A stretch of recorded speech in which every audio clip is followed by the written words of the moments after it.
Well, hello, everyone. Welcome, especially to those of you who are joining us for the first time.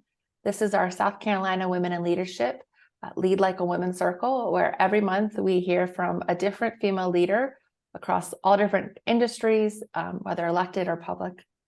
And we hear their stories and ask their questions so we can all feel a little inspired to lead a little differently. So this month, we're joined by Laura Smith. She has enjoyed a well-established business career in multiple industries and a rich family life that many years ago took her to Fuski Island, South Carolina for the first time. Together, the family embraced the wonder, the pull that they found only in this special place. They returned again and again to rediscover the island's magic, to walk along its shores with their dogs, to explore, treasure hunt, and make family memories. As one of the Atlantic coastal islands, Fuski has been marked for centuries of American history and was made famous by novelist Pat Conroy's memoir, The Water is Wide, in which he imagined the island in his own unique way. In 2020, Laura began a quiet campaign to connect individuals who she believed might be able to help the island with some large restoration and development projects. From this work, Laura was able to share her passion for the island and introduce a special place to people all around the world. Several of these contacts, along with her family, encouraged her in this endeavor we now call the Island Mysteries. She would like to introduce you to Mongan Island, the home of her book, All Is Now Lost. So Laura, without further ado, if we'll turn it over to you and you can tell us a little bit about your leadership journey, everything from the business world to now being a first-time author and what you've learned along the way. Sure. Thank you so much for having me today. I'm so excited to have the opportunity to talk to you about that process and specifically the last couple of years that led me to where I am right now with my very first published book, which I still can't actually truly believe even happened. So it just, the stars, had aligned. And when this opportunity to speak to you today presented itself, I thought a lot about what I really wanted to message. And one of the things was, over the course of my career, I started off in a marketing career out of college. I began my work at a life insurance company in Avon, Connecticut, and which, if you know about life insurance, you know that Hartford, Connecticut is the life insurance capital of the world. And I thought I had won the lottery by beginning that career and rotating through a lot of different positions to ultimately manage 50% of our program, the products that we served from a management perspective. And I was very young, completely inexperienced, and had no idea what I was doing, but ended up really loving that role because it afforded me the opportunity to learn a lot of new things, meet a lot of people, travel, and put skills that had previously been only academic into the real life, environment. So that was a very fun journey, but it ran its course as it did not align with our family at the time. I had two small children, and the world was a lot different in terms of having flexible work environments. So I left my role, went to be the director of marketing at an international figure skating facility, and again, worked on programs and product development and program development, and tremendously enjoyed that, and took my job with me to Richmond, Virginia when I moved with my family.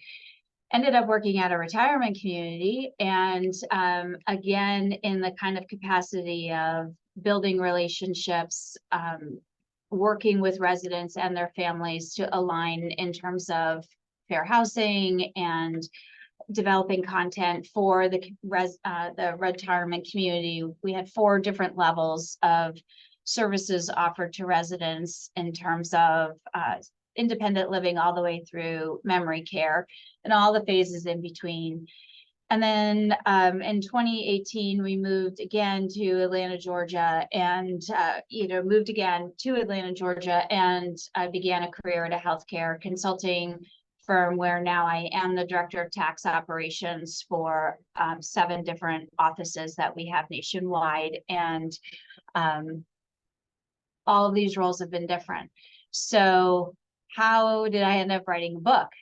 So, or why did I end up writing a book? Well, during COVID,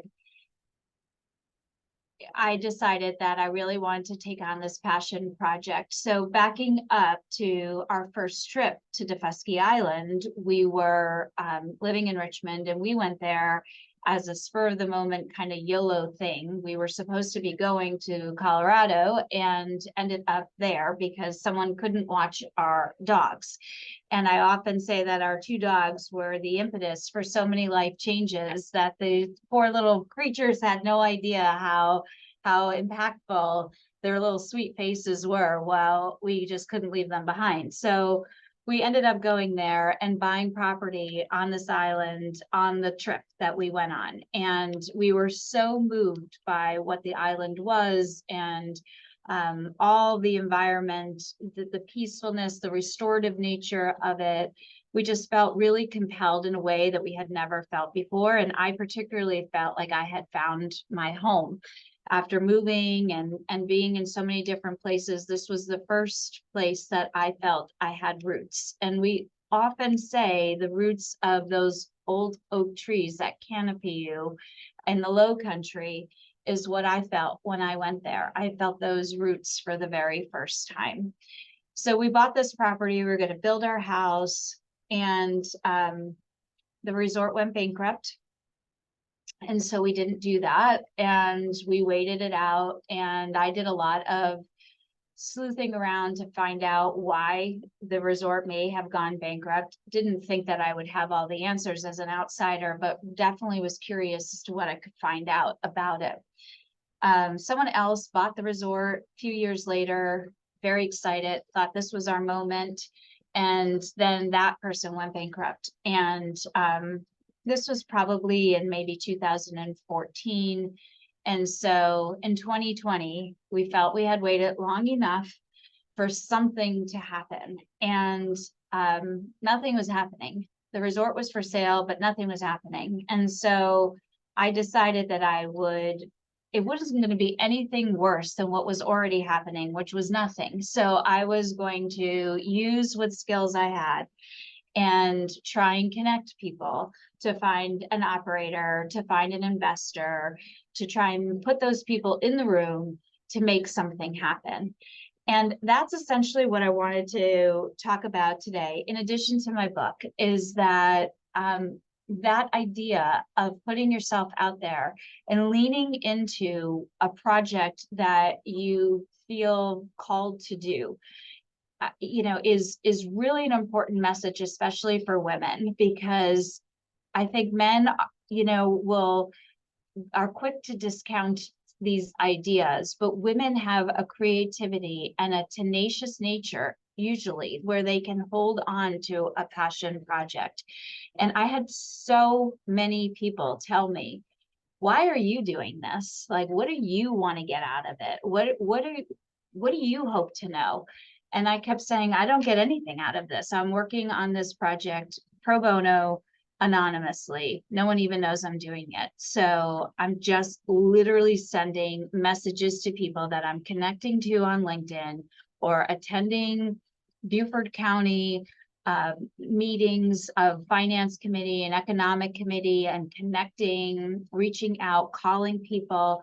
I'm doing this on my lunch hour. I'm doing this in the evening. I'm doing this on days off, because I feel that this is important messaging to get through, where that is the definition of a passion project. And I really wanted to talk about that today, and we'll leave some time for question and answers for people who, want to know how to get started. But oftentimes I'm approached by what I call the haters and doubters, who will say, like, it's never going to work. It's never going to happen. You don't even know anybody in the hospitality industry. You don't know anybody in the commercial building industry. I didn't have any built-in network.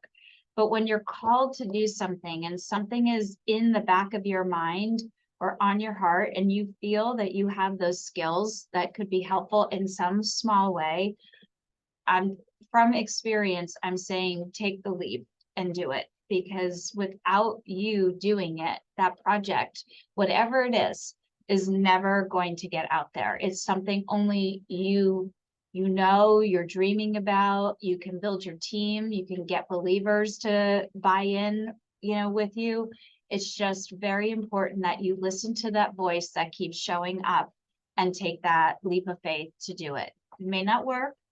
It may not work in the way that you anticipate it working, but something good will happen, even if you inspire somebody else to do a project that is on their mind and heart. So that's really why I was excited for this opportunity today to talk about women in leadership, to encourage people to take on their passion projects. So all that to say, well, how did that morph into a book where I have never been a writer?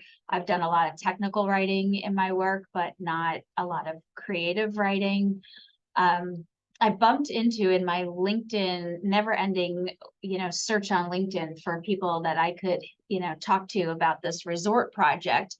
I bumped into an old college colleague that my husband and I both went to Babson College, which is in Wellesley, Massachusetts. And my husband is 2 years older than me. And this man that I saw on LinkedIn graduated with my husband. And so I connected with this person and we had a virtual coffee, which was all the rage, back during the Zoom days. And he said, oh, tell me about what you've been doing and, what have you guys been up to? And so I filled him in on all these things that we had, places we had lived and jobs that we had had and all of that. And then I said, and I just did this resort project. And by the way, like the resort is under contract and there is an operator, and I was able to get the right people in the room. And so he said, wow, that's, it's a really incredible project. I just wrote a book. And he is a 2-time cancer survivor. So he wrote a book about inspiring people to, how to have a positive mindset in the face of such adversity, especially 2 times stage 4 cancer, 20 years apart, like all the different tools that he used to, mentally fight cancer, in addition to all the, medical protocols that he went through. So, he said, let me introduce you to my publisher and, talk to him about writing this book, not this book about doing a passion project. And so we did connect, the publisher and I, and he said, that's a really compelling story, but, you're unknown. You did it anonymously, like all the things that I thought were part of the magic of that project. He was saying really didn't hold any commercial value. They were really things that I shouldn't have done that way. If I wanted to monetize the project in terms of a book, I should have done it with more self-promotion and under contract, so I would have been paid and had a paper trail and all the things that I thought were so virtuous. He was saying, were really mistakes. So if I wanted to tell this story about this island, then I should write a fictional story. And so All Is Now Lost is book 1 in the Island Mystery series. He did agree to publish it, although upfront he said, I make you no promises. You have to write the manuscript and then we'll see where we're at. And one of 3 things is going to happen. We're either going to say no, thank you. We'll say maybe, or we'll say yes with a contract. And so he said yes with a contract and asked me to write several books to make this a series. And so All Is Now Lost is the genesis of, all of these different jobs that I've had, all of these times that I've had to put myself out there in new roles, start over again, begin a life again with all the life transitions and all the places that I've lived and all the industries that I served. It is the culmination of all of those things. And so to answer your very first question of, how did we get here? It's really from all of those life experiences that gave me the confidence to get to write this book and put it out into the public for people to read and react to and consume and hopefully enjoy. But it is all of those things that you do along the way prepare you for your moment in time. If you had asked me 5 years ago, would you be writing a book about this island that you love so much? I would have said, there's no way that ever would have happened. So, but I wouldn't have been able to do it if I hadn't done the work on this one project that gave me the confidence to put myself out there in a way that I previously hadn't in my professional life. So that's the journey of how we got from there to now. That's my story. So now that you've published the first of the novels, do you think the publishing company would be open to you doing the nonfiction piece now?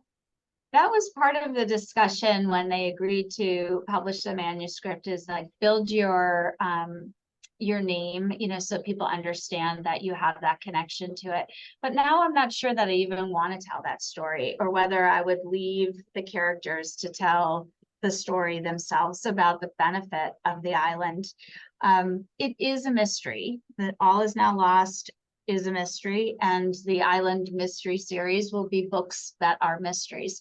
But there's much more to the characters than just solving the crime. The protagonist is the amateur sleuth. She's a woman who moves from Atlanta to the island and begins her life over again. So it is about starting over in your midlife. It is about doing something that you've never done before. She had never been an amateur sleuth.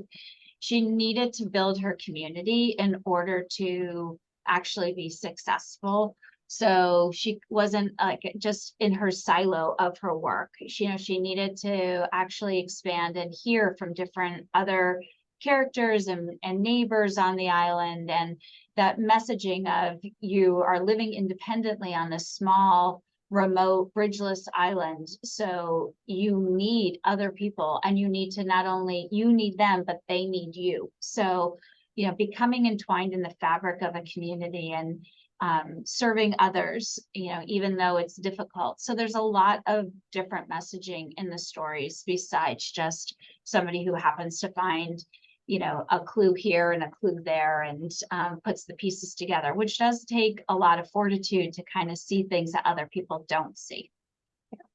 I still think it would be worth doing. I feel like there's such a different audience between nonfiction and fiction. Yeah. And I also love the idea of it being done for people who don't want to be front and center. They want to do things in the background. They want to be anonymous, because I think there are so many books out there for people who, how to get attention, how to get things done.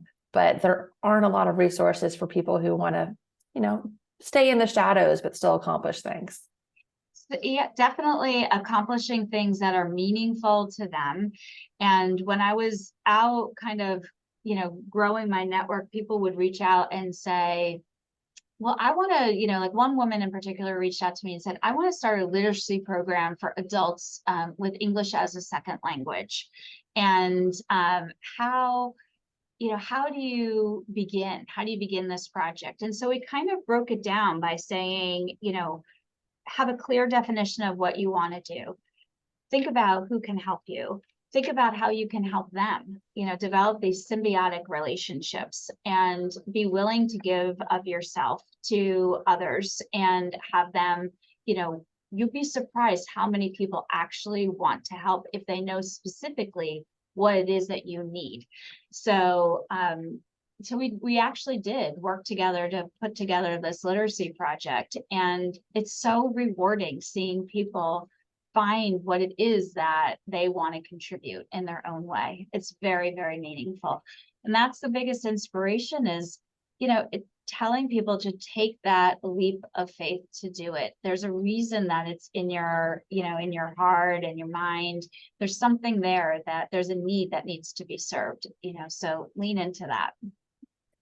Absolutely. I do have one question about going from industry to industry. First of all, how did you know when it was time to transition to a new role, to a new industry? And how did you overcome the fear of the change of going into something completely new and different?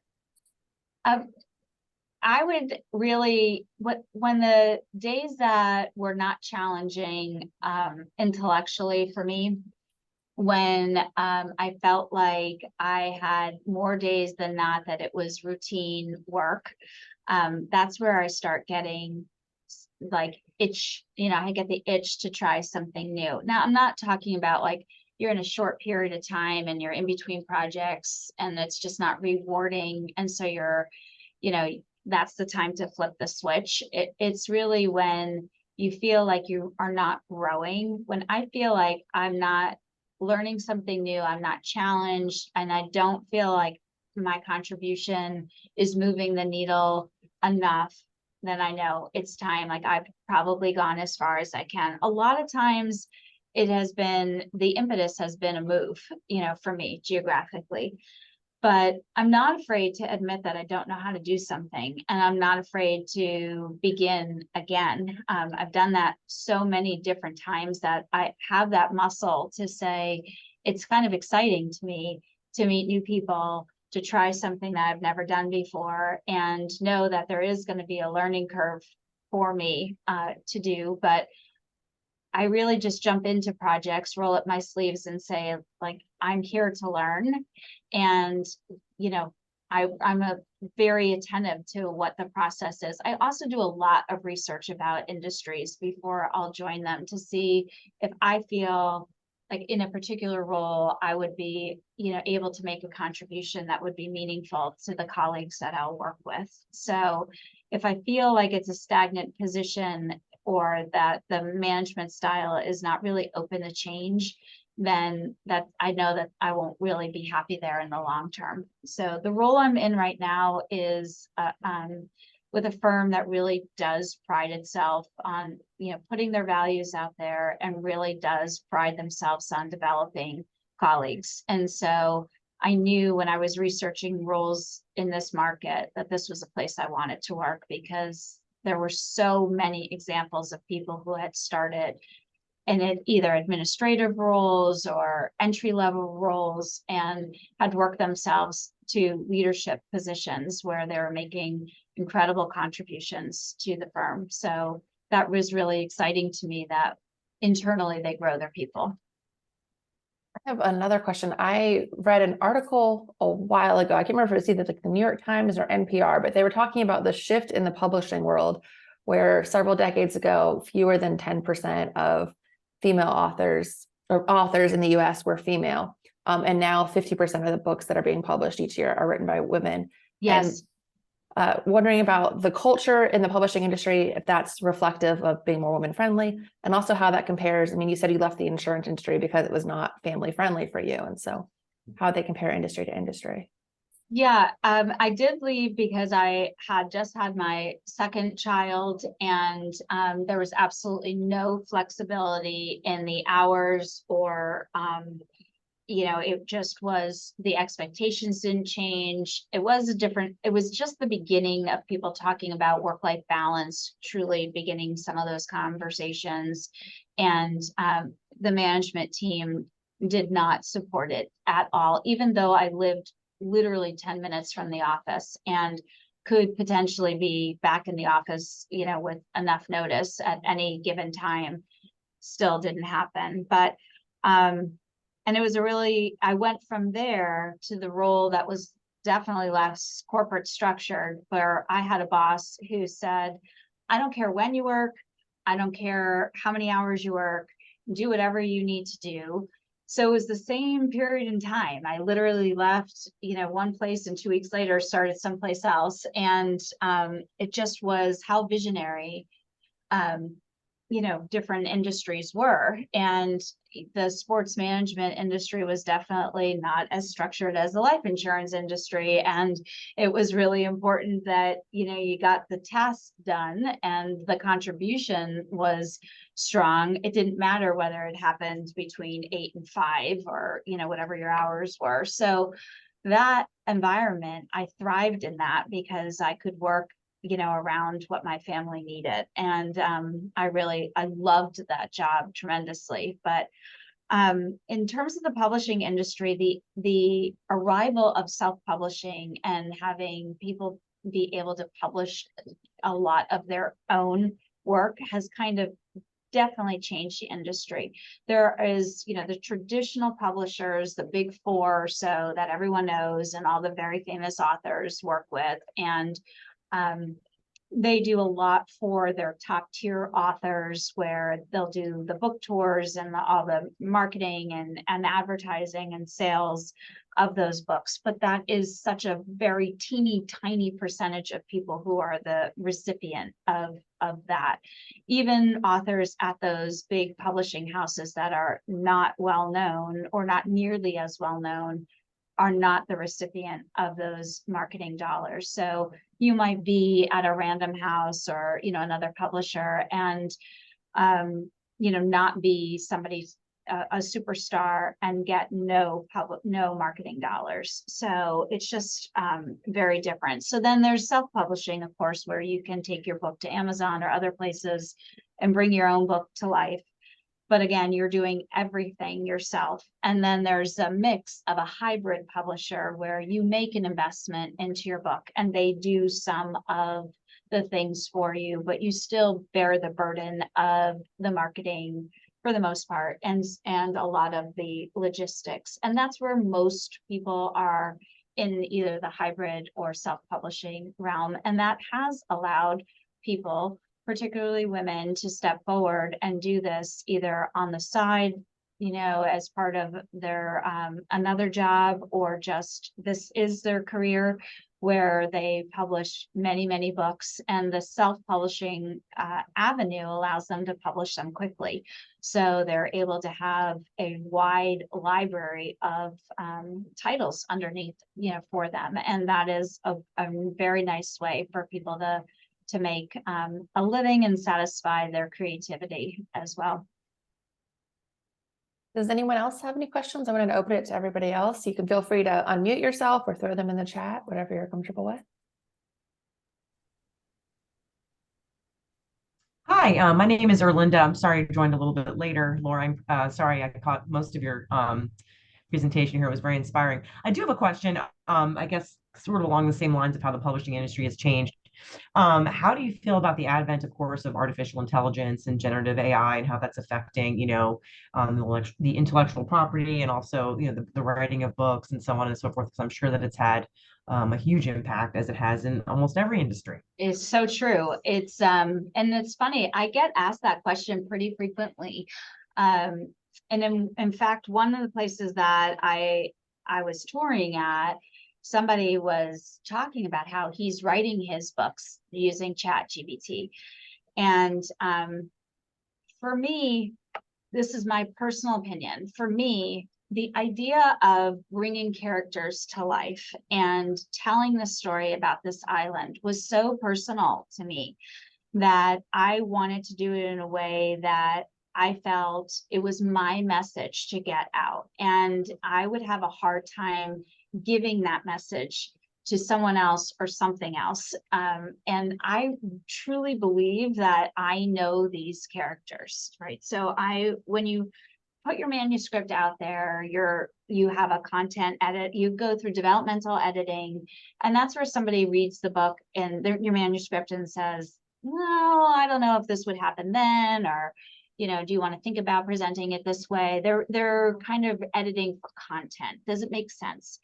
And then there's, of course, the proofreading editors who, catch all the, nuances of your writing. You're forgetting your commas and your punctuation and all that. So they are the biggest blessing of all. But when I went through developmental editing, the publisher took my manuscript and gave it to several beta readers of his own. I had already had people read it myself, but he did it. And they came back with, there's a couple sub characters that they wanted to change around. And I felt so strongly that that is not what these people would say, right? Because I know who these people are. So I would have a hard time handing that over to something else. Then for me, it just it's not worth that emotional part of yourself that you're giving to people if it's not really you who does it. I agree. It feels less magical too. Like you're reading something wonderful. And you think this came from someone's mind and they found a way to articulate it and put pen to paper, and knowing that AI did it just takes away some of that shine. Yeah, like the end of my story, like it still makes me smile. Like like every time I must have read it, you know, a million times. And I mean, I wrote it and then I've read it. I've read it to people. I've read it to myself. And every time there's the first half of the chapter, like I always find myself smiling when I'm reading it, even though I know what it's going to say. So I don't think I'd feel that connection if I didn't own it from beginning to end myself.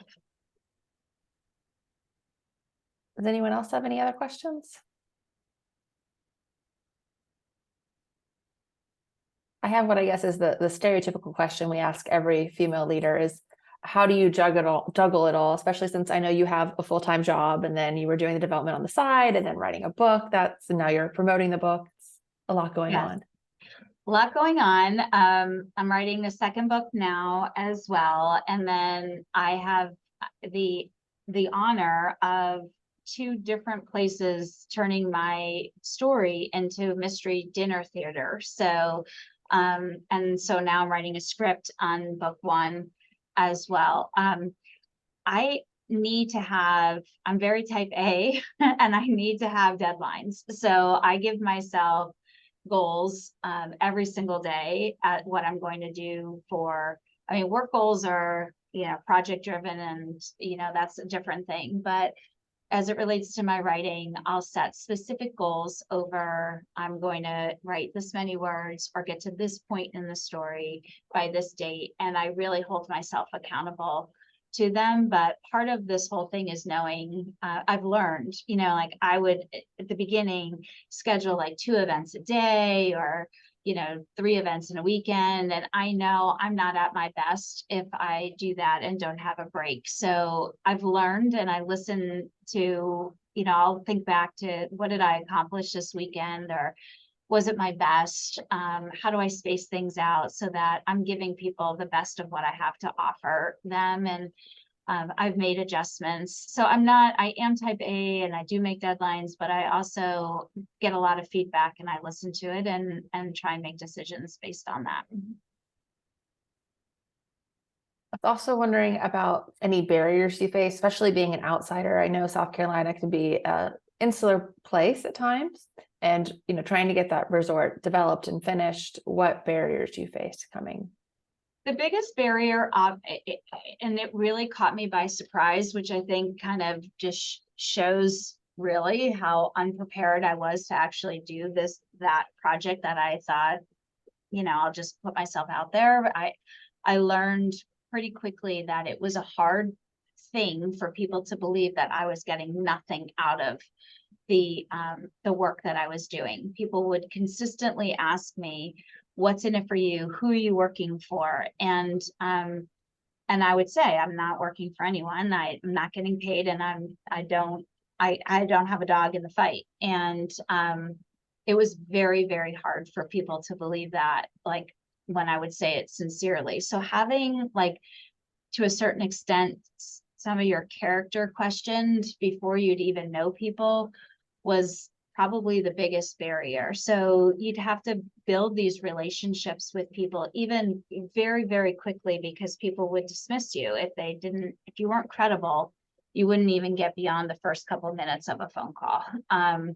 So, you know, you had to kind of disarm people to, you know, believe that what you were saying was the truth. And it really helped me be able to deliver that message very quickly. But yes, South Carolina is a little insular, but the nicest thing of all was when you found people who really were open to the message, they embraced the message with all their heart. It was like, that was the other side, is once you were able to get your foot in the door, if they were willing to listen, they may not be the people who could actually help, but they might connect you to others who could help you. And there's still a man that I talk to probably once every couple of weeks that will just touch base, find out what he's working on. because he said every time like we talk about this project, it makes me think about other things that I could be doing. So it's just a small little thing, but once you kind of get that ball rolling, if you're with the right people, good things can happen. So yeah, it was hard to kind of break through the network, but having a message, being credible, being able to communicate it in quick ways, and really making that connection on what was important to that person. Talking to somebody in the construction industry was going to be different than talking to somebody in the hospitality industry. Their needs were different, but just understanding the markets that you were serving and who you were talking to and what messaging they needed to hear. So I enjoyed it tremendously. I absolutely did. Was there any benefit from that initial skepticism in terms of helping you filter out people to attach to the project and making sure that their interests align with yours and they had the right goals in mind? Yeah, there is actually very funny that you say that. I met a man that I thought, I was early in the process, and 95% of the people I was in contact with were men. There were just a handful of women in leadership roles that were decision makers. And so I met this man through a county meeting, and I thought he was going to be a tremendous resource for me. He was very well connected, a longtime area resident, was familiar with the island, and I thought he checked all the boxes. And honestly, it was like such a lesson to me that through the course of this project, he kept stringing me along, saying he was going to introduce me to this person and this investor and that thing. And like nothing was really happening. But instead, what he was doing was presenting me with a problem that he had to solve. And he was using some of my healthcare consulting background, bouncing ideas off of me, which I said earlier, I am a believer in like, let's help each other and be better together. So sure, he's going to help me, I'll help him. Like, great, we're developing this symbiotic relationship. But when I really had a moment, I was about to do a site tour with a very important investor, and actually the man that I just mentioned, the one that I'm still in contact with, and this other person knew that this was coming and this was in front of me.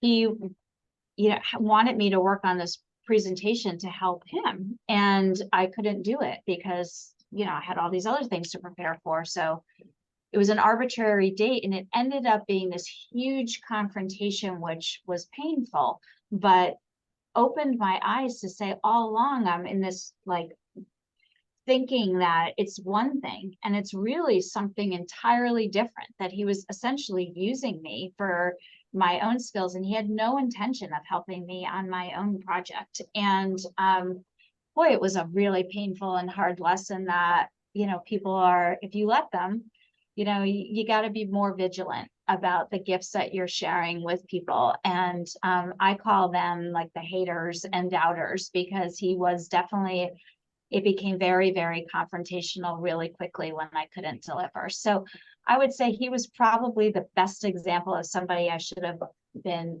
more attuned to faster, that his vision did not align with mine. This telltale sign was he wasn't delivering anything that he had promised. So I was willing to give him a lot of grace, the grace that I would have wanted somebody to extend to me.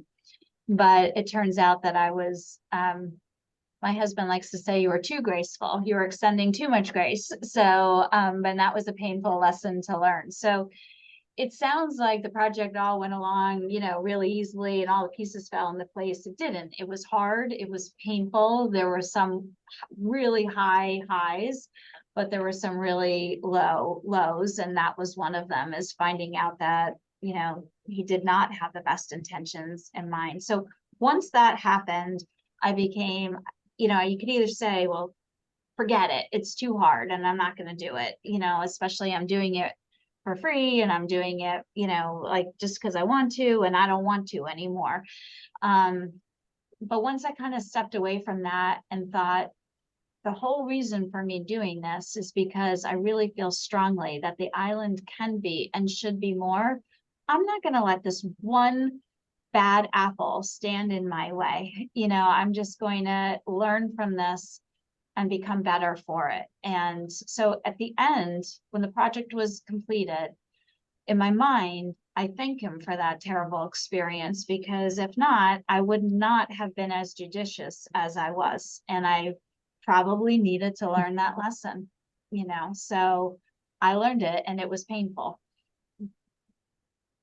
We have a comment from Lisa in the chat. She says, congratulations. And as a woman, I appreciate you standing your ground and passion in making sure the book is your book and a representation of what you wanted to authentically portray.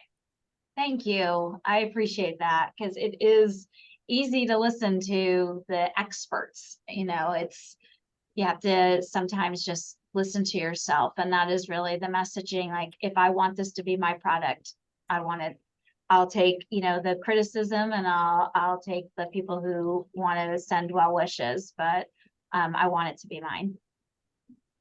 What is the biggest lesson you learned when you were publishing the first book that you're taking now as you're writing the second? It's really exactly that, I really want to own the process from the beginning to the end, to the extent that my skills will allow me to do. I want to learn from it, be better by it, but really listening to yourself, trust your gut, you know, like for me with the characters, let them be the people that I envision them to be, because if the publisher or others want to write a story and tell a story about those characters in that way, then that's their story. But this is my story, and I want to be able to, when I read to audiences from it, I want them to be my words that I say. So just trust your gut. Does anyone else have any other comments or questions they'd like to share?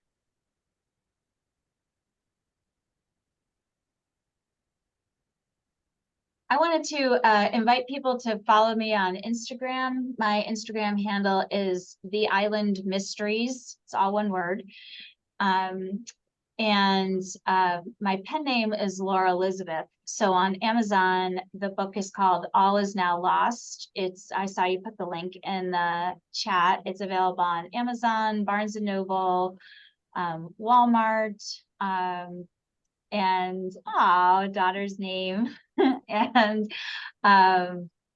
let's see, Target, Walmart, all in independent bookstores. We were saying earlier, I mentioned to Emily that for the very first time this weekend, somebody told me that they bought my book in an independent bookstore, and that was super exciting to think that my book was on a bookshelf in an independent bookstore. So, and it's also on my website, which is theislandmysteries.com. What made you decide to write under a pen name? Well, yeah, my real name is Laura Smith, and the publisher had said, "Oh, it's too hard to find. You're in like the witness protection program with the Smith last name, and then my maiden name is hard to spell." So we picked that because it's a name that pretty much everyone knows how to spell and could find easily enough. And so it allows you to have a little bit of just, you know, people connecting with you and making sure they find the right one. That makes sense. Well, if no one else has any questions, then I will go ahead and start wrapping things up. I just want to remind those who maybe were on the call earlier and tell those who joined us a little later about our More in 2024 project for women in leadership. We are trying to triple the number of women who are pursuing elected and appointed office in 2024. So whether you're interested in running for office or know someone who should, please click the link to learn a little bit more. We have courses to help people learn about things like financial disclosure and media messaging. We do office hours on different topics. We do days-long events. So we have everything you could possibly need for running for office. And if we don't, we will connect you with someone who does. So we will see you all next month. We'll be meeting the first Tuesday in November, and we should be announcing the speaker in the next couple weeks. And if you have any speaker ideas, please feel free to email me. I'm putting my email in the chat, and we will do our best to arrange it. Thank you very much, everyone. Have a great day. Thank you for having me. Thank you, Laura.